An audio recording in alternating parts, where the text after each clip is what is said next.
जो लोग अनंतानंद सिद्ध परमेष्टि परम भगवान के मूल्य श्री खतराट श्री महावीर भगवान के एक खतराट श्री आदिनाथ शांतिनाथ पार्श्वनाथ भगवान के आचार्य भगवान श्री बंधुबंध स्वामी महाविराज के पूज्य समाधिस्थ गुरुदेव अभिनंदन स्वागत जी महाविराज के द्वासांग जिनवाणी माता की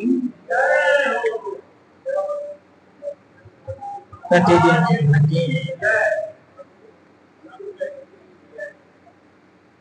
धर्म के श्रवण का भाव हमारी कर्मों की श्रृंखला को तोड़ दिया करता है। अभी पूज्य श्री आपको संबोधित करते हुए कह रहे थे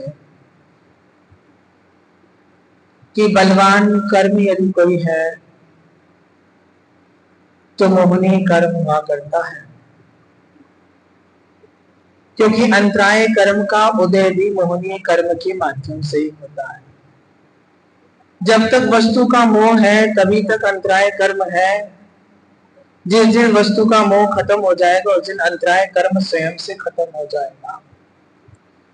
क्योंकि अंतराय कर्म की परिभाषा को आचार्य भगवंतों ने लिखते हुए बहुत अच्छे से कहा था कि मन के इष्ट वस्तु की प्राप्ति का नहीं हो पाना ही अंतराय कहलाता है, और इष्ट का लगना यानी मोहनीय कर्म का उदय होना। इष्ट का लगना अर्थात मोहनीय कर्म का उदय हो जाना, और जब तक मोहनीय कर्म का उदय रहेगा तब तक इस जीव के जीवन में अंतराय कर्म उदय में आता ही रहेगा। इसलिए आचार्य भगवंतों ने कहा सबसे अधिक आयु वाला कर्म यदि कोई होता है तो मोहनीय कर्म होता है। यदि संसार में रोकने में सहकारी कर्म यदि कोई होता है तो मोहनीय कर्म होता है, और यदि सबसे पहले नाश को प्राप्त होता है तो वो भी मोहनीय कर्म होता है। याद रखना, मोहनीय कर्म दो प्रकार का होते हैं, दर्शन मोहनीय, चारित्र मोहनीय। ऐसा दर्शन मोहनीय कर्म जो दर्शन अर्थात समीचीन श्रद्धा नहीं होने देता, जिसकी हमारी चर्चा चल रही थी। ऐसा मोहनीय कर्म जो भगवान सम्यक दृष्टि नहीं होने देता है, जो समीचीन श्रद्धा नहीं करने देता है, ऐसा जो कर्म हुआ करता है वो मोहनीय कर्म कहलाता है। और आचार्य भगवान के लिए मोहनीय कर्म ही है जो चारित्र का भी पालन नहीं होने देता और सम्यक का भी पालन नहीं होने देता। एक आचार्य भगवंत की अपेक्षा से चतुर्थ गुण स्थान से दर्शन मोहनीय कर्म का क्षय होता है, और एक आचार्य भगवंत ने तो 11वें गुण स्थान में पूर्ण रूप से दर्शन मोहनीय कर्म का अंत बताया। अलग अलग आचार्यों की अपेक्षा से, अलग अलग आचार्यों की मान्यताओं के माध्यम से अनेक अनेक प्रकार से दर्शन मोहनीय कर्म की सत्ता को विच्छेद किया गया। और याद रखना, गुरु भगवान ने कहा यदि सबसे पहले यदि मोहनीय कर्म में कोई कर्म नष्ट होता है तो उसका नाम होता है दर्शन मोहनीय। क्योंकि जब तक दर्शन मोहनीय रहेगा तब तक श्रद्धा नहीं होने देगा, सम्यक नहीं होने देगा, और जब तक सम्यक नहीं होगा तब तक चारित्र का पालन भी नहीं हो सकता। इसलिए गुरु भगवान ने एक ही बात कहा था कि पहले किसको प्राप्त करना, सम्यक की प्राप्ति करना। हम सम्यक की प्राप्ति के लिए आचार्य भगवान कुंदकुंद स्वामी के इस रहनसार ग्रंथ को पढ़ रहे थे, और रहनसार भगवान ने आचार्य भगवान ने लिखा कि मल निपन्नो अर्थात मल से जो रहित होता है। कौन सा मल? प्रातःकाल जब बिस्तर से उठ जाते हो और उठने के बाद सबसे पहले रात भर में जो मल मुंह पे लग जाता है, लार आदि टपक जाती है, आंखों के अंदर जो कीचड़ भर जाता है, ऐसे कीचड़ को धोने के लिए कहाँ चले जाते हो? वह बाथरूम में चले जाते हो, वॉशरूम में चले जाया करते हो, और क्या कहते हो कि पवित्र होना है, शुद्ध होना है। मंदिर आने से पूर्व क्या करते हो? जो रात भर का मन लगा था, वासनाओं का मन लगाया हुआ था, जो भावनाओं का मन लगाया था, इस मन को भी पवित्र करके आते हो। और जो कल के कपड़े पहने हुए थे, जो गंदे हो चुके थे, ऐसे कपड़ों को भी पवित्र करके धो करके और नवीन कपड़े पहन करके प्रभु के स्थान पर आ जाते हो। तो आचार्य भगवान ने बोला चाहे घर हो, चाहे मंदिर हो, और चाहे श्रद्धा का केंद्र हो, वहां पर भी मल को हटाना पड़ेगा। अजय भैया, भोजन करते हो किस में करते हो? हाथों में, कर पात्र में करते हो कि बर्तन में भोजन किया करते हो, बर्तन में भोजन किया करते हो रोज, करपात्र में भी करोगे, करोगे कि नहीं करोगे? गुरु भगवंत हमेशा, कभी कोई व्यक्ति बोले भैया महाराज बनोगे, तो कभी मत कहना हम नहीं बनेंगे। बनोगे कि नहीं बनोगे? महाराज बनोगे कि नहीं बनोगे? अवनीश भैया महाराज बनोगे कि नहीं बनोगे? बनेंगे। मेरठ से चल करके यहाँ तक आ गए और हमने पूछा कि भैया महाराज बनोगे कि नहीं बनोगे? उन्होंने कहा हाँ महाराज बनूंगा महाराज। ज्ञानी आत्मा अभी संसार में रह रहा है, बच्चों का निर्वाह कर रहा है, गृहस्थी का निर्वाह कर रहा है, लेकिन मैंने उससे पूछा कि भैया महाराज बनेगा? बोले हाँ महाराज, महाराज बनूंगा। तो मैंने पूछा ऐसा कैसे बन सकता है? बोले जब महाराज जी गृहस्थी में स्वप्न सोच सकता हो तो परमार्थ के स्वप्न सोचने में कौन से पैसे लग जाते हैं? आप महाराज बन पाओ या ना बन पाओ, ज्ञानी गुरु भगवान कह रहे थे ये महाराज बनना पुण्य का योग होता है, इतना पुण्य तुम्हारा हो पाए या ना हो पाए, लेकिन भावना करने में कभी पैसा नहीं लगता। जब हम पाप की भावनाएं कर सकते हैं, जब हम विषयों की भावनाएं कर सकते हैं, जब हम राग की भावनाएं कर सकते हैं, तो प्रभु कहते हैं परमार्थ की भावना भी एक दिन हमको परमार्थ के मार्ग पर ले जाती है, इसलिए परमार्थ की भावनाएं कभी भी अप्रशस्त नहीं होती।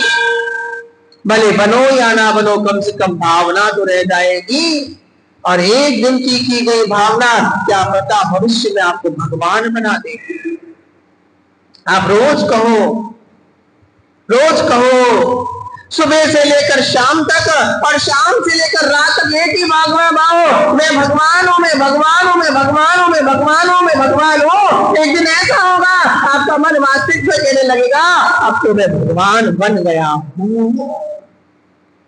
मैंने कहा था ना, मैं रोज एक चीज कहता, मैं मुनि हूं।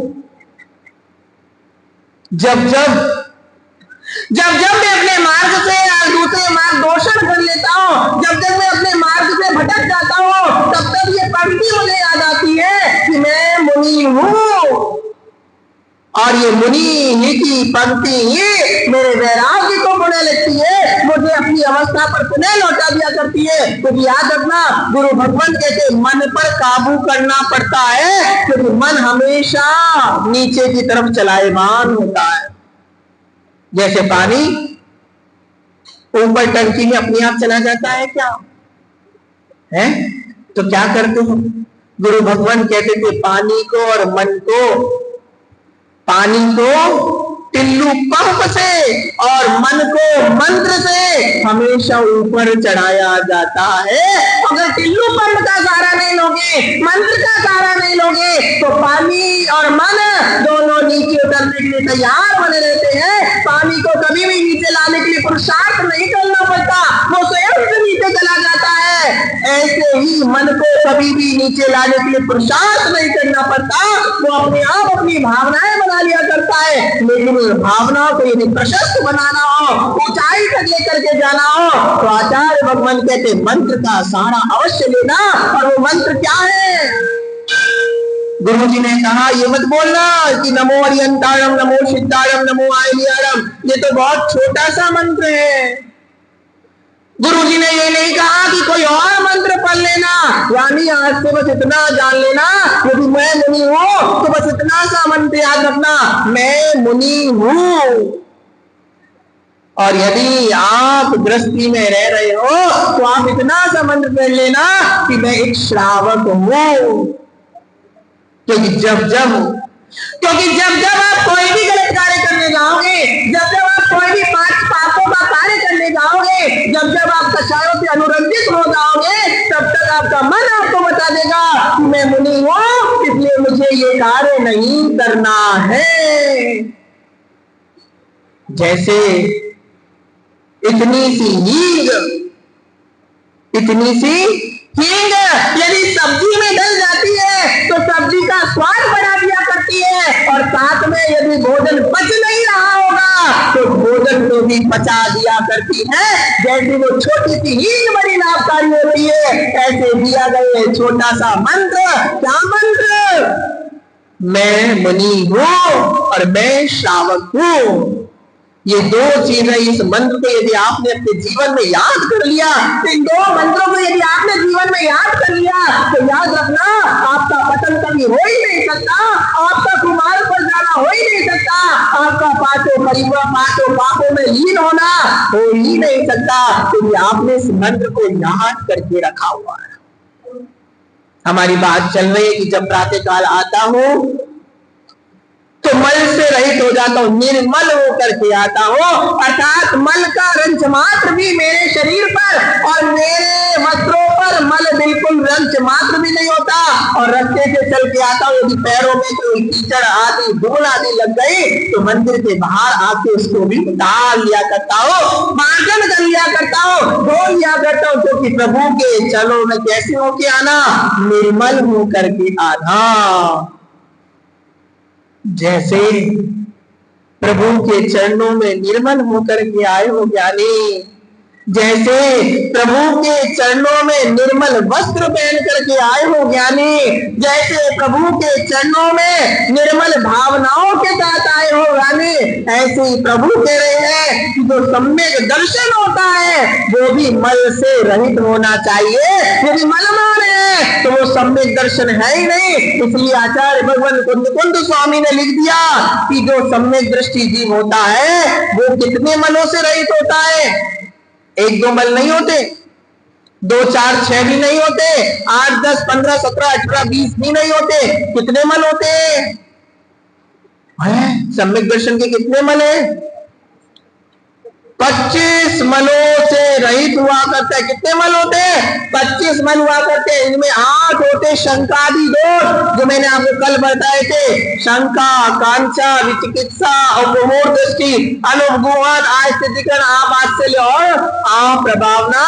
ये 8 प्रकार की शंकादि दोष होते हैं और 8 प्रकार के मद हुआ करते हैं। कौन से 8 मद? ज्ञानम पूजम कुलम जाति, ज्ञान का मद, पूजा का मद, कुल का मद। ज्ञान का मद अभिमान, मेरे जैसा ज्ञानी संसार में कोई नहीं है। कितना ज्ञानवान था वो रावण, कितना ज्ञानवान था। ऐसा कहते हैं कि राम ने अपने भाई लक्ष्मण को बोला था कि जाओ लक्ष्मण और जाकर के ज्ञान का अर्जन रावण से करके आना। किसने भेजा था? वो राम थे, जिन्होंने अपने भाई लक्ष्मण को कहां भेजा? रावण के चरणों में भेज दिया कि जाओ रावण, कि जाओ लक्ष्मण, और यदि तुम्हें ज्ञान की प्राप्ति करना है, यदि तुम्हें ज्ञान सीखना है और ज्ञान से परिपूर्ण होना है तो जाओ। कहां जाना? रावण के चरणों में चले जाओ। लक्ष्मण ने राम तुल्य, पिता तुल्य राम की बात को स्वीकार किया और जाकर के रावण के पास गया, रावण के सिंहासन पे पास जाके खड़ा हो गया और जाकर बोला कि राम, हे रावण, मेरे भाई राम ने तुम्हारे पास मुझे ज्ञान का अर्जन करने के लिए भेजा है, नीति शास्त्र को पढ़ने के लिए भेजा है। आज से तुम्हें मुझे ज्ञान का अर्जन कराना पड़ेगा। रावण जानता था ये मेरा शत्रु है, ये सीता को लेने मेरे से आया है, लेकिन रावण ने कहा कहीं कोई व्यक्ति ज्ञान की भावना से मेरे पास आया है तो उसका मैं बदला नहीं ले सकता, उससे मैं आक्रमण नहीं कर सकता, उससे मैं शत्रुता नहीं कर सकता।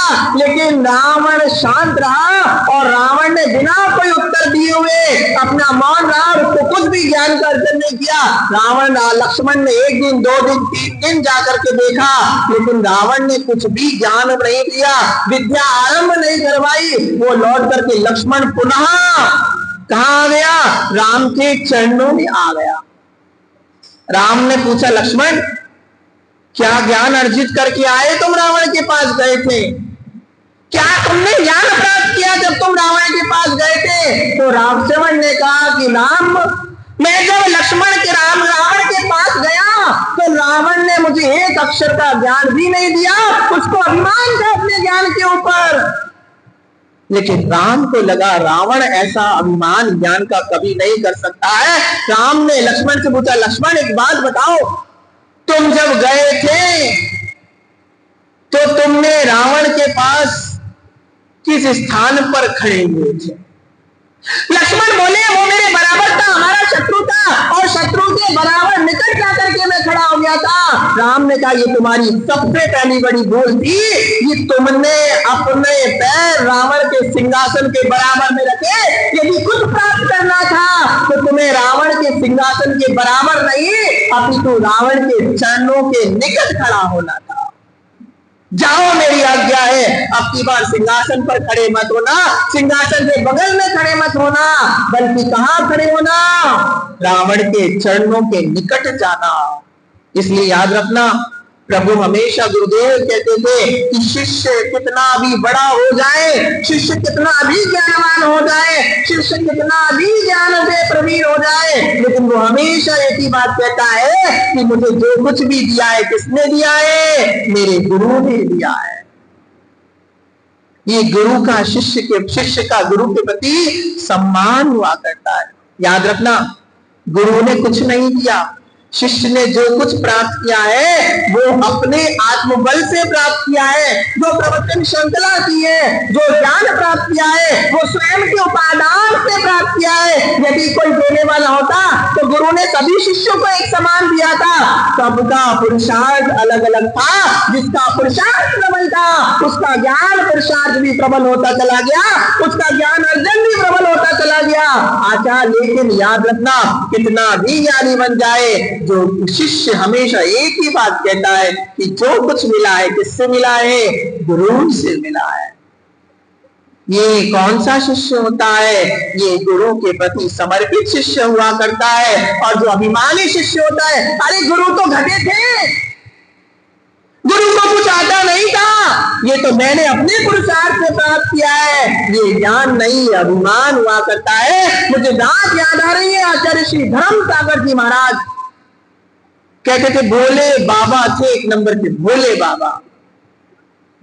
आपको जिंदगी में बड़े बड़े आचार्य देखे होंगे, लेकिन आप देखना आचार्य धर्म सागर जी महाराज जिन्होंने मुजफ्फरनगर चतुर्मास किया, सहारनपुर जैसी नगर में चतुर्मास करके आए थे, और जगह जगह वर्षयोग करने के बाद भी उनको कहते थे कंकर वाले बाबा। आजकल के आचार्य लोग तो, साधु लोग तो, छोटे से छोटा साधु क्या करता है? सोने की माला से माला देता था। लेकिन आचार्य धर्म सागर जी महाराज वो थे जो पत्थर बीन लेते और पत्थरों से माला कर लिया करते थे। इतने शांति सागर जी महाराज की परंपरा के पट्टाचार्य। ज्ञान आचार्य महाराज बहुत सरल थे, लेकिन सूक्ष्म कम था। ज्ञान इतना प्रचुर मात्रा में नहीं था। अनुभवी ज्ञान तो बहुत था, लेकिन शास्त्रीय ज्ञान हो सकता है थोड़ा सा कम रह गया हो। उनके संग में एक आचार्य कल्प शुद्ध सागर जी महाराज हुआ करते थे। जब आचार्य कल्प शुद्ध सागर जी महाराज थे तो कई ज्ञानी आते थे, बोले हम भट्टाचार्य महाराज के पास जाएंगे, हमारी शंका का समाधान करो। लेकिन आचार्य शुद्ध सागर जी जानते थे कि ये इस विषय में हो सकता है आचार्य महाराज को इस विषय की पूरी जानकारी नहीं हो, तो वो क्या करते, यदि कोई पंडित आता था पूछने, अरे तुम कहाँ आचार्य महाराज के पास जाते हो? आचार्य महाराज को डिस्टर्ब मत करो, तुम्हारी छोटी सी पंक्तियों का, प्रश्नों का उत्तर तो मैं खुद ही दे दूंगा। ये थी आचार्य शुद्ध सागर जी महाराज का समर्पण। किसके प्रति? आचार्य धर्म सागर जी महाराज के प्रति। शुद्ध में परिपूर्ण थे, लेकिन याद रखना, शुद्ध की परिपूर्णता कभी परिपूर्णता नहीं है जब तक शुद्ध के ज्ञान होने के बाद भी अभिमान है शुद्ध का, तो वो शुद्ध किसी काम का नहीं है। और यदि अभिमान नहीं है तो वो शुद्ध ही आपके लिए केवल ज्ञान की प्राप्ति कराने वाला है। जब राम ने आज्ञा दी लक्ष्मण अब जाओ, लेकिन ध्यान रखना, अब की बार जब तुम रावण के निकट जाना तो हमेशा एक बात है, रावण के चरणों में जाकर के खड़े हो जाना। अब लक्ष्मण ने राम की बात को माना और गया, और जाने के बाद जब कहा रावण, हे रावण, अब मुझे तुम ज्ञान दीजिए, मुझे नीति शास्त्र का अध्ययन करवाइए। तो रावण ने कहा अब तो इसकी अकल में कुछ समझ नहीं आया है। रावण ने कहा एक काम करो, जो तुम तलवार लेकर गए वो तलवार तुम मेरे हाथ में दे दो। जो तलवार तुम्हारी कमर बट पे कटीबद्ध पर बनी हुई है, ये तलवार मेरे हाथ में दे दो। राम और लक्ष्मण ने सोचा कि अब तो ये मुझे पढ़ा रहे हैं, तो एक काम करता हूं, इनके हाथ में अपनी तलवार सौंप देता हूं। उसने तलवार सौंप दी। अगले क्षण रावण ने कहा लक्ष्मण अब मेरे सामने आके खड़े हो जाओ। लक्ष्मण ने सोचा राम को रावण कुछ पढ़ाने वाले, वो सामने जाकर के खड़े हो जाओ। लक्ष्मण ने तलवार, रावण ने तलवार निकाला और लक्ष्मण के गले पर रख दिया। लक्ष्मण घबरा गया, अब क्या होगा?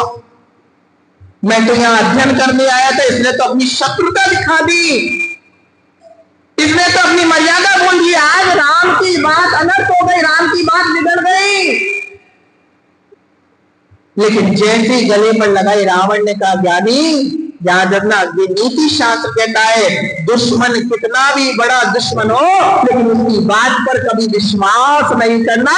तुम्हारी सबसे बड़ी भूल थी कि मैंने तुमसे पढ़ने के लिए कहा, तुम मेरे आज पढ़ने आए, लेकिन तुमने ऐसे, मैंने तुम्हारी तलवार मांगी, तुमने अपनी तलवार मेरे प्रति समर्पण रखते हुए दे दी। कभी मत देना, क्योंकि याद रखना, आज भले ही तुम मुझसे पढ़ने आए, लेकिन तुम और मैं दुश्मन है। कहां के दुश्मन है? युद्ध भूमि के दुश्मन है।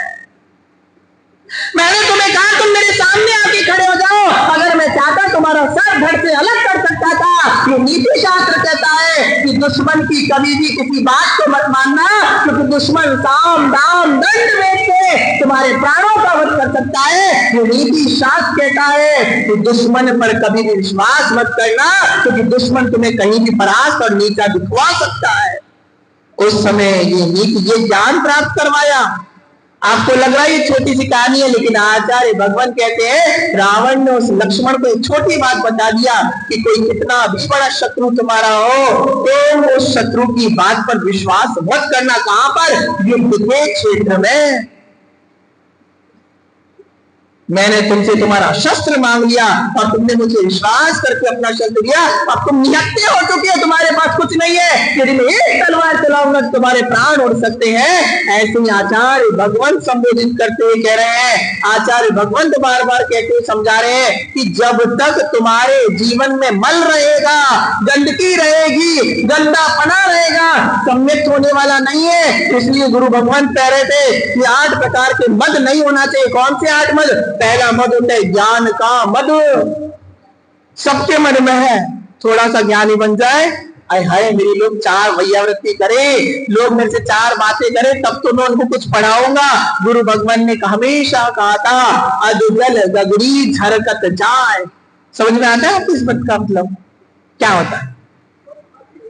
याद रखना, कभी भी आप घड़े लेकर के कुएं से पानी भरने जाना और आधी अधूरी गगरी भर के लाना, आधी गगरी भरना, और जब आप रास्ते चलोगे ना तो वो पानी क्या होगा? छलकेगा, छक छक जक जक करेगा, और कई बार घड़े से बाहर निकलने की कोशिश करेगा। घर आओगे तो जितना पानी भरा था उससे आधा पानी रह जाएगा।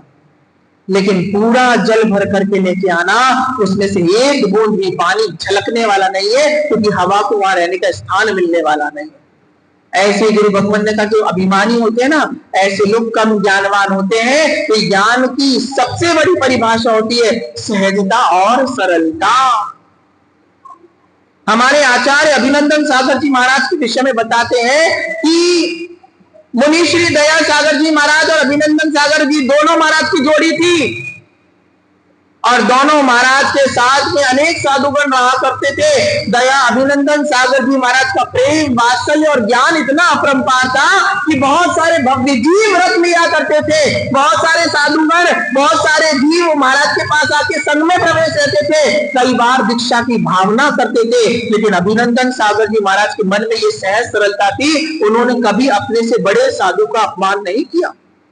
संघ में जितने भी नव दीक्षित आए, संघ में जितने भी दीक्षा लेने के लिए आते थे, भले ही सबको शिक्षित करते थे, सबको रहना, ओढ़ना, बिछाना, कैसा चलना सब सिखाते थे, लेकिन दीक्षा हमेशा अपने से ज्येष्ठ दया सागर जी से दिलवाते थे।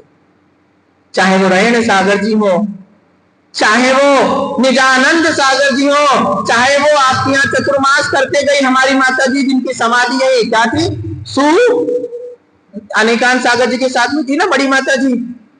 चाहे सुदर्शन मती माता जी हो, चाहे सुभूषण मती माता जी हो, चाहे सुप्रकाश मती माता जी हो, चाहे प्रशांत मती माता जी हो, जितनी भी आरिकाएं थी इन सबको दीक्षा गुरु कहलाते थे मुनि दया सागर, और शिक्षा गुरु कहलाते थे आचार्य अभिनंदन सागर। ये अभिनंदन सागर जी महाराज की सरलता थी। आज हमारे पास एक शिष्य का आ जाता है, हमें मोह जागृत, अरे चलो अब तुम्हारा काम नहीं, अब तो मुझे शिष्य मिल गया। लेकिन अभिनंदन सागर जी 15 शिष्यों को दीक्षा दया सागर जी, लेकिन अभिमान रंच मात्र का भी नहीं था। ऐसी होती है साधु के अंदर ज्ञान का अभिमान नहीं होना। पूजा का कि लोग मेरी आओ भगत करे कोई बात नहीं है, जीवन में याद ना जिसकी पूजा होनी होगी स्वयं से हो जाएगी। जो नाम नाम नाम के चक्कर में पड़ा रहता है उसका नाम कभी होने वाला नहीं है। आपको याद है भरत चक्रवर्ती जब 6 खंड को विजय प्राप्त करके आया तब कहां गया, कौन से पर्वत पर गया है? वृषभांचल पर्वत पर गया। और वृषभांचल पर्वत पर जाने के बाद कहा ये सबसे बड़ा पर्वत है, जाओ सैनिकों इस पर्वत पर मेरा नाम अंकित करके आओ। इस पूरे विश्व में यदि 6 खंड को जीतने वाला कोई चक्रवर्ती हुआ तो मैं हुआ हूं, और मेरा नाम लिख करके आओ। जब सैनिक ने राजा की चक्रवर्ती की आज्ञा को गया और गए वृषभांचल पर्वत पर गए, और वहां जाकर जब देखा तो वहां नाम लिखने के लिए थोड़ी सी जगह भी नहीं थी। चक्रवर्ती का चा लिखने की भी जगह नहीं थी। तब ज्ञात हुआ, भरत को बताया, भरत को विश्वास नहीं हुआ, ऐसा कैसे हो सकता है? 6 खंड का अधिपति तो मैं हूं, वहां नाम लिखने की जगह नहीं है। जब भरत ने जाकर देखा तो वास्तविकता में यदि मेरा नाम यहां लिख रहा है तो किसी एक का नाम मिटाना होगा। पूजा अभिमान, मेरी पूजा नहीं करी, मेरा अर्घ नहीं चढ़ाया। हमने देखा है कई बार कुछ साधक लोग ऐसे होते थे। अभी हमारा एक महाराज थे, उनकी एक ही घटना, वो उपाध्याय है, उनके साथ जो छोटे महाराज थे वो कहते मेरा भी अर्घ चढ़ना चाहिए। ज्ञानी आत्मा, अर्घ से तो पूजने नहीं होता, पूजने तो तुम चारित्र से और तेरे संयम की पालना करने से होता है। Respect not demanded B commanded. गुरुदेव कहते हैं रेस्पेक्ट मांगी नहीं जाती है, प्राप्त की जाती है। प्रभु ने कभी नहीं कहा कि तुम मेरी पूजा करने आओ। कहा क्या किसी के कान में आके, क्यों अम्मा जी? कभी भगवान ने रात को आके कहा तुमसे कि हमारी पूजा कर भी आइए? नहीं कहा। आप में से किसी को कहा भगवान ने? ना हमारे कान में कहा। पवन भैया तो 4-4 5-5 घंटे तक पूजा करते हैं। शायद हो सकता है पवन के कान में कही हो भैया जी के बाद में।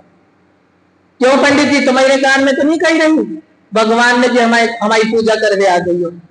नहीं ज्ञानी, प्रभु ने नहीं कहा। प्रभु ने कहा अपनी योग्यताएं उपलब्ध प्राप्ति करते चले जाओ, शुभ योग्यताओं को इकट्ठा करते चले जाओ, पूजनीय अपने आप बन जाओ।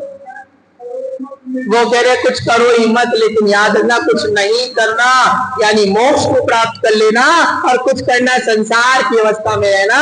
प्रभु ने कहा कि पूजा का भी मत नहीं होना चाहिए, कुल का मत। कुल मतलब जो पिता का वंश हुआ करता है उसको कुल कहते हैं, और जाति अर्थात माता का जो वंश होता है उसको जाति कहते हैं। बल शक्ति का बल, अरे तुम्हारे अंदर क्या शक्ति होगी जो चक्रवर्ती के अंदर होती है, जो भोग भूमि के मनुष्य में होती है। 1000 हाथियों का बल होता है भोग भूमि के मनुष्यों में। और सबसे यदि बलवान कौन होता है तो पता है कौन होता है? तीर्थंकर भगवान, जिनकी कितनी अवस्था में जब तीर्थंकर भगवान का जन्म होता है, और जन्म होने के बाद जब सौदर इंद्र प्रभु को कहां ले जाते हैं? सुमेरु पर्वत पे ले जाते हैं। तो सौदर इंद्र के मन में शंका जाग जाती है। 1008 कलशों से प्रभु का दर्शन होगा।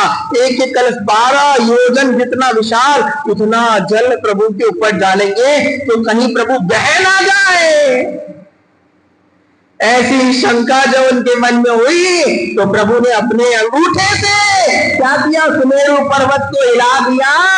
ऐसा प्रकरण आगम में मिला करता है। इतने बलशाली, केवल अंगूठा लगाया और अंगूठे के बल से क्या हो गया? वो सुमेरु पर्वत हिलने लग गया।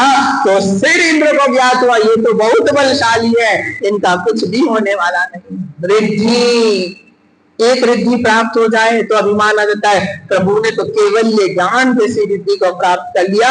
तब मेरी तपस्या इतनी अल्पी में, याद रखना जिसके शरीर का जैसा सेनन होता है, कीजिए शक्ति प्रमाण, शक्ति बिना सरदार रे। अर्थात गुरुदेव कहते जितनी आपके शरीर की शक्ति हो ना उसको छुपाना, ना अपनी शक्ति से अधिक करना। ये तप का भी अभिमान नहीं है। और रूप शरीर का अभिमान, रूप का अभिमान भी नहीं होना चाहिए। रूप में इतना सुंदर हूँ, मेरे जैसा चेहरा, मेरी आंखें इतनी सुंदर है, मेरी आंखें बिल्कुल वो है ना बिल्ली की, कैसे क्या कहते हो, ब्राउन ब्राउन आंखें हैं, मेरी आंखों की पलकें इतनी बड़ी बड़ी हैं, क्या क्या करते हैं। कामदेव जैसा रूप था, ऐसी महिलाएं कुएं के घट पर पानी भरने जाती थी तो घड़े की बंदी अपने बच्चों के गले में फंदा डाल के उनको कुएं में डाल दी थी उस कामदेव को देखते। इसलिए जब आप मांगी तुंगी पर्वत पर जाएंगे तो आप देखेंगे वहां बलभद्र